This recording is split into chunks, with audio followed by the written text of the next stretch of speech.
977. Jæja, Harmageddon með ykkur áfram og við erum komið hér með sérstaklega góðan gest, stórvin okkar Ara Jósefsson. Góð og sæll og blessaður, velkomin. Takk. Heyrðu, þú fórst með þetta upp í nýjar hæðir núna í vikunni sem leið og fyrst hana Huldu Lind, æsmódel til að slást í lið með þér. Já. Í vídeólöginu. Það er ekki þokkalegt. Þetta frábært. Hvernig kom þetta til? Herru, hún búin að vera að tala við mig og þannig ég bara... Eru þið búin að vera í einhverju svona chatti á Facebook eða? Já, og svo bara, ok, ég skal kýla á þetta og þetta var bara gaman, sko. En þú áttir hugmyndina eða hún? Ég stjórnaði bara tökkanum, sko. Já, þú ert náttúrulega vanur, við höfum séð þig náttúrulega hjóla niður götu. Já, ég er vanur og veit alveg hvað ég vill gera og allt þetta, þannig að, þú veist, veit alveg... En þekktist þið eitthvað? Þú höldar enn dáður, eða? Nei.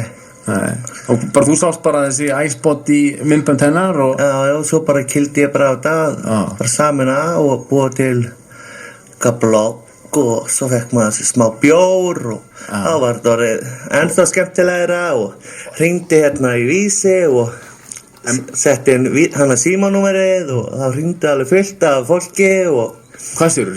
Settur inn símanúmerið inn á Vísi? Já, Veitu, hvernig virkaði það? Það virkaði bara, ég hringdi bara og sagði þetta Ari, ég verð með opið síma núna til 10 og það var bara hringt alveg endalaust og tókum þetta allt upp og það voru graðhestar að hringja og... Það tölur mikið að graðist að hringja það.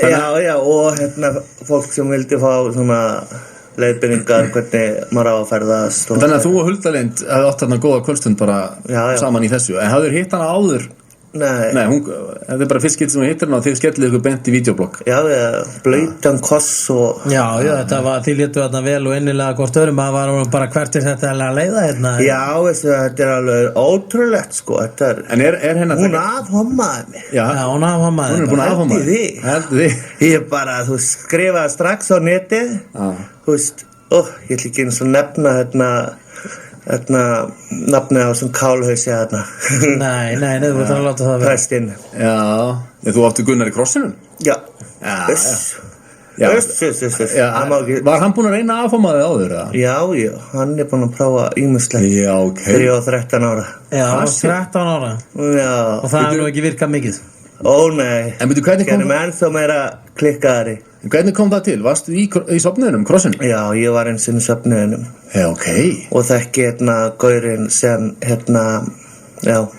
sem er ekki til í dag Já, ömmitt Og og þegar þú varst í sofniðunum að þá gekkst einhvern veginn í gegnum svona Ýmislegt svona og til dæmis einn var hent út af því að hann var hommi og það gekk ýmislegt á og þarna En hvernig var seramónían þegar Gunnar í krossinum reyndi að afhomma þig? Var það bara svona einhver athöfn?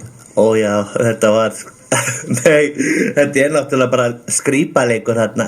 Ég fór í einhvern heilagan anda, ég náttúrulega flippaði, gerði bara eins og hitt fólkið og ég dansaði bara og svo fór ég að gera ýmislega hluti sem vinkonum mínar voru að gera og ég bara, já, ég þarf að gera þetta og þá er þetta eitthvað spes svona sem konur gera bara þannig að allt í einu einn maður að eiga barn og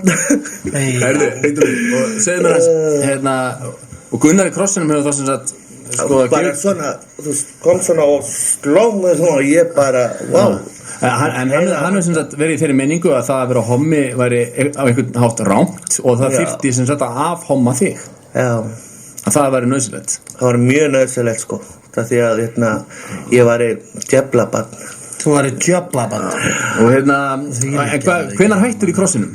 Herru, ég þurfti að fá hjálp alveg bara frá mömmu sko Til að hætta? Já, svo heila þeim að fólk vildi þú veist Þannig ég hætti Hvað varstu þá að reyna að bæla niður safninu? Kynnið það? Nei, ég vissi eiginlega ekkert svona hvort að ég voru hommi þá og þarna sko Ég var eiginlega aðeins svona skemmta mér sko Já dansa og skemmtileg tónlist En fyrst, eftir athöfnina þegar hann kemur og slærið svona á hausinn og vík burt satan og afhómast þú og allt þetta út eða bara hreinsa sáliðina eða eitthvað svona að trúður þið þá í einhver tíma, einhverja mínútur eitthvað kannski að þú værir ekki lengur með þessar hérna kynhneigð? Nei, ég veit það ekki. Manstu eftir því að? Ég var náttúrulega 13 ára og maður náttúrulega... En er þetta ekki gróft að vera að hræra svona í hausnum og 13 ára börnum? Jú, maður heyrði náttúrulega marga sögur. Voru foreldræðin ekki í þessu söfnuði þegar þú þarna 13? Nei, þau voru trúlaus. Já, þau voru trúlaus. Já.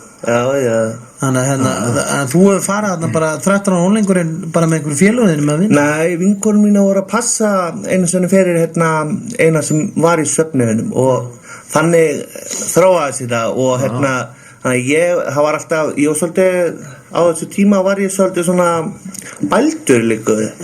Þorði ekki að segja nei, ég alveg bara, þetta ljúga, þeir get ekki gert þetta og svo fór ég eitthvað ferðalag og alveg. Já. Ok, þetta er áhugavert og Já, þetta er mjög áhugavert. Fyrsta skipti sem við tölum við mann sem að Gunnar í Krossinum hefur reynt að afhama. Já, svona næstu. Hvað er framöndið þar, Armin? Ertu á leiðinni meira út? Já, ég er að fara út núna í maí. Og hvað ertu að fara að skella þér? Í Asíu. Já. Og alveg í mánuð eitthvað. Ok, og hver fyrir með þér í það? Herri, við erum að plana þetta eiginlega núna bara sko. Já, þannig að það ekki drífa Huldu Lind með þér, æsbátt í. Jú, við erum búin að vera að pæla í því. Já. Það getur orðið, því ættu náttúrulega að gera svona ferðaþátt. Ég man að Arnar og Grant og Ívar voru með ferðaþátt. Það væri stórkostlegt sjónvarpsefni að því væri bara með ferðaþátt. Já, mér fannst vanta svolítið svona meira hjá þeim sko. Já, ég er að segja það að þið myndu bæta því eins og. Já, það er svona eins og þeir Auði og þeir voru með þessa þætti. Þeir svona það var ekki alveg skemmtileg saga sko. Það vantaði svolítið að fara á diskotekki. Að vera að gera eitthvað svona til að fá trukkana. Já. Alveg. Þetta er spennandi. Já. En fá að sjá meira af þér og Huldu Lind saman í vídeóbloggi það? Ég veit það ekki. Hún vildi ekki koma með þér í dag. Hvað að það ekki? Hún er skal ég segja Hún eitthvað feimin við útvarpið? Já, hún vill hafa svolítið svona hvað